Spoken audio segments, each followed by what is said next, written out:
ओम नमो भगवते वासुदेवाय। स्वागत है आप सभी का हमारे चैनल पर।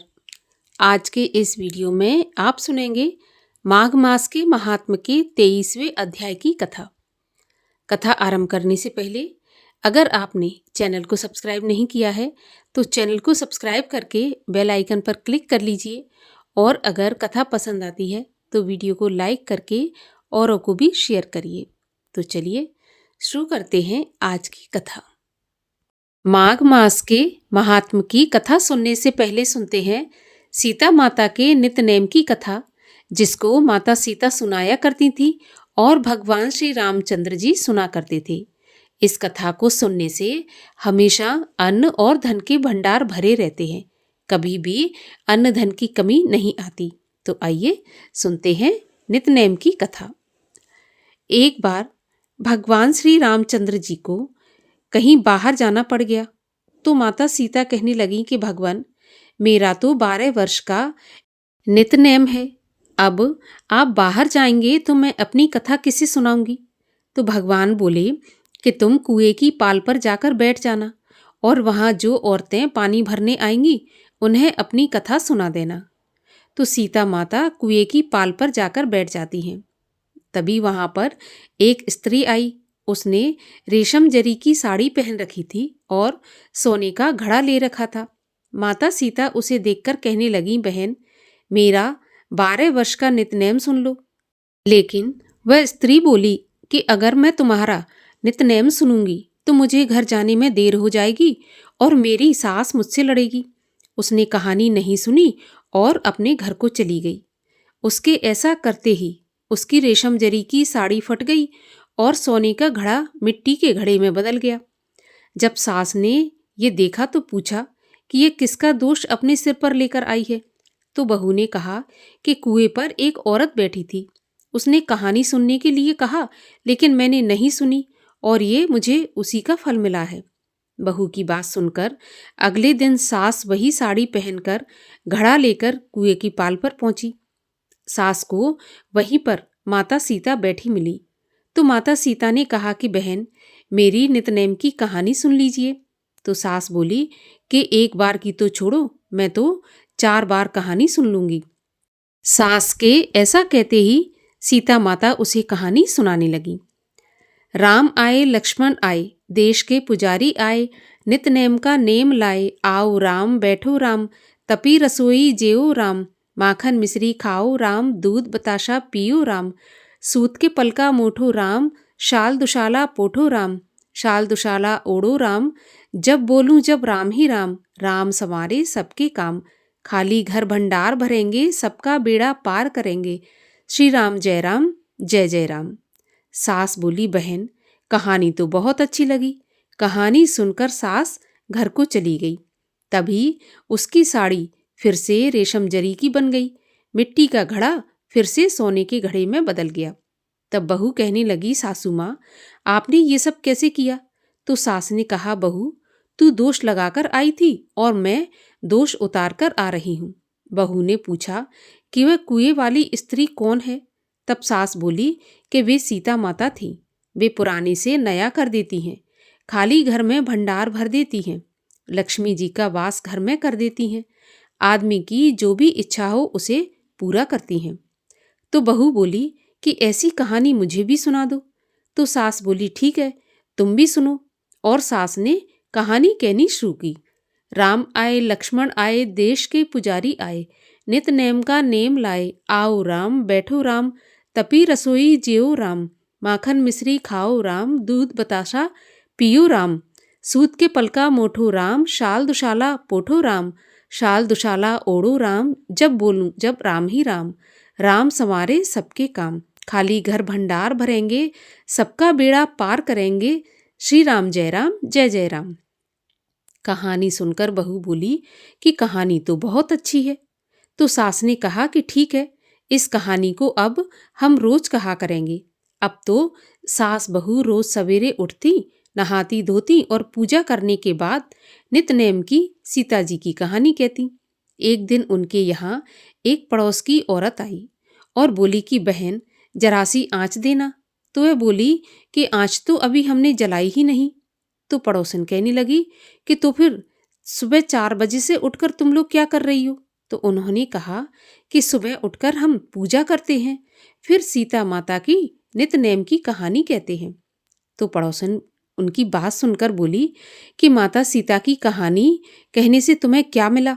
तो वे बोली, इनकी कहानी कहने से घर में भंडार भर जाते हैं, सारे काम सिद्ध होते हैं, मन की इच्छा भी पूरी होती है। तो पड़ोसन कहने लगी कि बहन ऐसी कहानी मुझे भी सुना दो। फिर वह बोली कि ठीक है, तुम भी ये कहानी सुन लो। और सास ने पड़ोसन को कहानी कहनी शुरू कर दी। राम आए लक्ष्मण आए, देश के पुजारी आए, नित नेम का नेम लाए, आओ राम बैठो राम। इस प्रकार से पूरी कहानी पड़ोसन को सुना दी। सारी कहानी सुनने के बाद पड़ोसन कहने लगी, बहन कहानी तो मुझे बहुत अच्छी लगी। अब वह पड़ोसन भी नित्य-नेम सीता माता की कहानी कहने लगी। कहानी कहने से सीता माता ने पड़ोसन के भी भंडार भर दिए। अब तो पूरे मोहल्ले में नित्य-नेम की कथा चल पड़ी। हर किसी की मनोकामना पूरी होने लगी। हे सीता माता, जैसे आपने उनके भंडार भरे, वैसे ही आप हमारे भी भंडार भरना। जो ये कहानी कहे या सुने, उनके भी भंडार हमेशा भरे रखना। बोलिए सीता माता की जय। और अब सुनिए माघ मास के महात्म के 23वें अध्याय की कथा, जिसमें राजा चित्ररथ की कथा का वर्णन किया गया है। लोमश बोले, सुनो। जिस पिशाच को उस वन में जिसने मुक्त किया था, वह पूर्व जन्म में चित्ररथ नामक द्रविड़ नगर का राजा था। वह चंद्रवंश में उत्पन्न हुआ था। वह बड़ा शूरवीर, सत्यपरायण, पुरोहितों को अगुवा करके श्रौत कर्म किया करता था। वह दक्षिण समुद्र के तीरस्थ राजा का पालन किया करता था। उसका खजाना स्वर्ण और रत्नों से भरा था। वह हाथी, घोड़े, रथ इत्यादि से परिपूर्ण और बड़ा पराक्रमी था। 1000 स्त्रियों के बीच में वह सदा क्रीड़ा करता था। उसने अनेक प्रकार के यज्ञ किए थे और बहुत दक्षिणा देकर ब्राह्मणों को संतुष्ट किया था। वह अतिथियों की पूजा करने वाला, अस्त्र शस्त्रों में निपुण और ब्रह्म विद्या का जानने वाला था। ब्रह्मा, विष्णु, महेश और सूर्य में उसकी एक समान भक्ति थी। स्त्रियों से घिरा हुआ बगीचों में सर्वदा रमण करता था। एक बार वह कौतूहलवश जटिलों के मंदिर में गया। वेद विहीन, भस्म लगाए हुए जटिल पाखंडियों से उस महात्मा राजा की बातचीत हुई। पाखंडियों ने कहा, राजन, शैव धर्म के प्रभाव सुनो। इस धर्म की दीक्षा पाकर संसार रूपी पापों से छूटकर मनुष्य मुक्त हो जाता है। शिव की आज्ञा के बिना किसी बात की खोज नहीं होती। दान, व्रत, पुण्य, वेदों तथा यज्ञों से क्या प्रयोजन? भस्म धारण करने से ही शिव जी के गढ़ का पद दृढ़ हो जाता है। जटा तथा शिखा धारण किए, सिर मुड़ाए और भस्म लगाए हुए हो तो वह शिव का सेवक होकर शिव के साथ आनंद करता है। इसके समान कोई पुण्य तथा तप नहीं है। अंधे, जड़, नपुंसक, मूर्ख, शूद्र आदि वर्ण के ये सभी शैव निसंदेह पूज्य होते हैं। विश्वामित्र क्षत्रिय होकर भी तप से ब्राह्मण हुए। वाल्मीकि भी चोर होकर तप से ब्राह्मणों के अग्रगामी हुए। अतएव शिव पूजन में किसी बात का विचार नहीं होता। हे राजेंद्र, शिव मार्ग में शिव तपस्वी किसी दूसरे देवता का पूजन न करें। शिव तपस्वी को यत्न से विष्णु का त्याग कर देना चाहिए। उनका अभिवादन करने से, विष्णु की मूर्ति का पूजन करने से, नाम सुनने से तथा दर्शन से शिव का द्रोह पैदा होता है और शिव के द्रोह से निसंदेह रौरव नरक मिलता है। शिव भक्त निसंदेह होकर शिवलोक कैलाश में जाता है। इस धर्म में सदा भस्म धारण करना वर्जित नहीं है। हे राजन, इस धर्म का पालन करने वाले कभी नष्ट नहीं होते। वशिष्ठ जी बोले, इस तरह उन पाखंडियों द्वारा झूठे वर्णन से सत्यवादी राजा उनकी बातों में आ गया और वह प्रतिज्ञावश उन जटिल मोहक धूर्तों द्वारा ठग लिया गया। जटिलों के ऐसे वचन सुनकर राजा ने उस पथ को स्वीकार कर लिया। वैदिक कर्म छोड़ स्मृति, वेद, ब्राह्मण और विष्णु की बुराई करने लगा। वैष्णवों से द्वेष करने लगा और जो लोग नारायण का भजन करते थे उनको सदा दुख देता या मार डालता था। पाखंडी धर्म के आश्रित होकर वह राजा वैदिक कर्म तथा व्रत दान आदि कुछ नहीं करता था। वह अन्याय से दंड देता, भय व क्रोध से भरा रहता था। वह सदा हजारों स्त्रियों के बीच में क्रीड़ा करता और गुरु और पुरोहितों के कहे वाक्यों को नहीं मानता था। वह जटिलों के वचनों में आकर उन धूर्तों को ही हाथी, घोड़े, स्वर्ण, रत्न और आभूषण आदि दे दिया करता था। उनके कहे अनुसार ही चलता था। समस्त शरीर में भस्म लगाए और मस्तक पर जटा धारण किए रहता था। उसके डर से वैष्णव, ब्राह्मण और प्रजा उस देश को छोड़कर दूसरे देश में चले गए। शेष कुछ बचे लोग जटाधारी और त्रिपुंडधारी हो गए।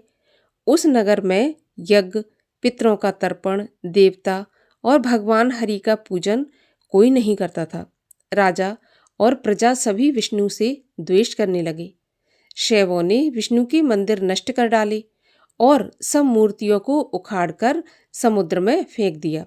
इस प्रकार वह राजा और द्रविड़ देश के लोग निर्दयी, निष्ठुर और क्रूर हो गए। अब तो वहां पर बादल नहीं बरसते थे, गऊएं कम हो गई और खेती आदि सब नष्ट हो गई। वहां के लोग सिर्फ नदी के जल से जीने लगे। जीविका से दुखी ब्राह्मण आदि लोग वृक्ष नहीं लगाते थे, क्योंकि उन्हें राजा को कर देना पड़ता था। प्रजा अन्न की खराबी न बताकर सड़ा अन्न ही व्यवहार में लाती थी। आचार विचार से रहित वह राजा काल रूप की तरह प्रजा पर शासन करता था। बहुत दिन के बाद जब उस राजा की मृत्यु हो गई और उसकी आर्धदैहिक क्रिया वेद विधि से नहीं हुई, यमदूत उस राजा को लोहे के कील वाले मार्ग से, जहां सूर्य की किरणों से बालू तप रही थी, वृक्षों की छाया नहीं थी, अग्नि की ज्वालाओं से परिपूर्ण था, ऐसे मार्ग से होकर लोहे के डंडों और कठोर मुद्गरों से पीटते हुए ले गए, जहां बड़े बड़े दाढ़ वाले भेड़िए और डरावने कुत्ते पापियों को काटते थे। इस प्रकार यमदूत उसे पापी मनुष्यों के घोर नरक में पड़े हुए चिल्लाहट वाले मार्ग से यम के अति भयंकर लोक में लेकर पहुंचे। यहाँ पर 23वां अध्याय समाप्त होता है। इसके आगे की कथा आप सुनेंगे कल के वीडियो में। और अब सुनिए श्री कृष्ण चालीसा। वंशी शोभित कर मधुर, नील जलद तन श्याम, अरुण अधर जनु बिंब फल, नयन कमल अभिराम, पूर्ण इंद्र अरविंद मुख, पीतांबर शुभ साज, जय मन मोहन मदन छवि, कृष्ण चंद्र महाराज। जय यदुनंदन जय जगवंदन, जय वसुदेव देव की नंदन, जय यशोदा सुत नंद दुलारे, जय प्रभु भक्तन के दृग तारे, जय नट नागर नाग नथैया, कृष्ण कन्हैया धेनु चरैया, पुनि नख पर प्रभु गिरवर धारो, आओ दीनन कष्ट निवारो, वंशी मधुर अधर धरि टेरी, होवे पूर्ण विनय यह मेरी, आओ हरि पुनि माखन चाखो, आज लाज भारत की राखो, गोल कपोल चिबुक अरुणारे, मृद मुस्कान मोहिनी डारे, रंजित राजीव नयन विशाला, मोर मुकुट बैजंती माला, कुंडल श्रवण पीत पट आछे, कटि किंकणी काछे नी काछे, नील जलज सुंदर तनु सोहे, छवि लख सुर नर मुनि मन मोहे, मस्तक तिलक अलख घुंघराले, आओ कृष्ण बांसुरी वाले, कर पही पान पूत नहीं तारो, अका बका कागा सुर मारो। मधुवन जलत अगिन जब ज्वाला, भय शीतल लखी तही नंद लाला। सुरपति जब ब्रज चढ़ो रिसाई, मूसर धार बारी बरसाई। लगत लगत ब्रज चहन बहायो, गोवर्धन नख धार बचायो। लख यशुदा मन भ्रम अधिकाई, मुख मह 14 भुवन दिखाई। दुष्ट कंस अति उधम मचायो, कोटि कमल जब फूल मंगायो। नाथ काली यहीं तब तुम लीने, चरण चिन्ह दे निर्भय कीने। कर गोपिन संग रास बिलासा, सबकी पूर्ण करी अभिलाषा। केतिक महा असुर संघारो, कंसहि केस पकड़ दे मारो। मातु पिता की बंदी छुड़ाई, उग्रसेन कह राज दिलाई। महिते मृतक छहों सुत लायो, मातु देव की शोक मिटायो। भौमासुर मुर दैत्य संघारी, लाए 68 सहस कुमारी। दे भीमहि तृण चीर संघारा, जरासेंधु राक्षस कह मारा। असुर बकासुर आदिक मारो, भक्तन के तब कष्ट निवारो। दीन सुदामा के दुख टारो, तंदुल 3 मूठ मुख डारो। प्रेम के साग विदुर घर मांगे, दुर्योधन की मेवा त्यागे। लखी प्रेम की महिमा भारी, ऐसे श्याम दीन हितकारी। मारथ के पारथ रथ हाके, लिए चक्र कर नहीं बल धाके।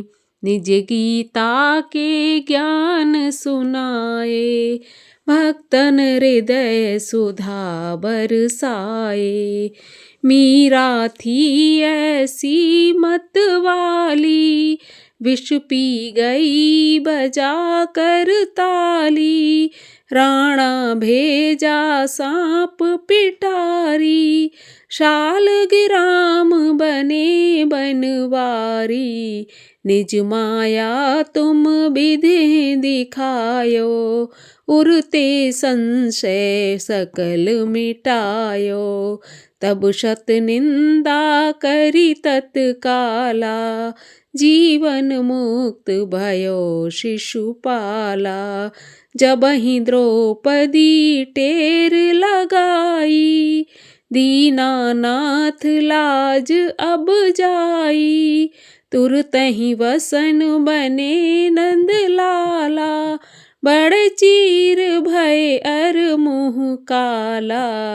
अस अनाथ के नाथ कन्हैया, डूबत भंवर बचावत नैया।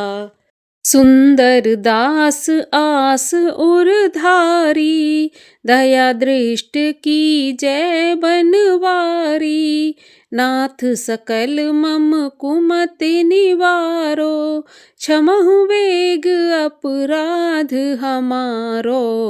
खोलो पट अब दर्शन दीजै, बोलो कृष्ण कन्हैया की जय। यह 40 कृष्ण का पाठ करे उरधार, अष्ट सिद्ध नवनिध फल लहें पदारथ 4। ओम जय श्री कृष्ण हरे प्रभु जय श्री कृष्ण हरे। भक्तन के दुख सारे पल में दूर करे। ओम जय श्री कृष्ण हरे। परमानंद मुरारी मोहन गिरधारी जय रस रास बिहारी जय जय गिरधारी। ओम जय श्री कृष्ण हरे। कर कंकन कटी सोहत कानन में बाला मोर मुकुट पीतांबर सोहे वनमाला। ओम जय श्री कृष्ण हरे। दीन सुदामा तारे दरिद्रों के दुख टारे गज के फंद छुड़ाए भवसागर तारे। ओम जय श्री कृष्ण हरे। हिरण्यकश्यप संहारे नरसिंह रूप धरे पाहन से प्रभु प्रगटे जम के बीच परे। ओम जय श्री कृष्ण हरे। केशी कंस विदारे नलकूबर तारे दामोदर छवि सुंदर भगवन के प्यारे। ओम जय श्री कृष्ण हरे। काली नाग नथैया नटवर छवि सोहे फन फन नाचा करते नागन मन मोहे। ओम जय श्री कृष्ण हरे। राज्य उग्रसेन पाए माता शोक हरे द्रुपद सुता पत राखी करुणा लाज भरे। ओम जय श्री कृष्ण हरे। बोलिए श्री कृष्ण भगवान की जय।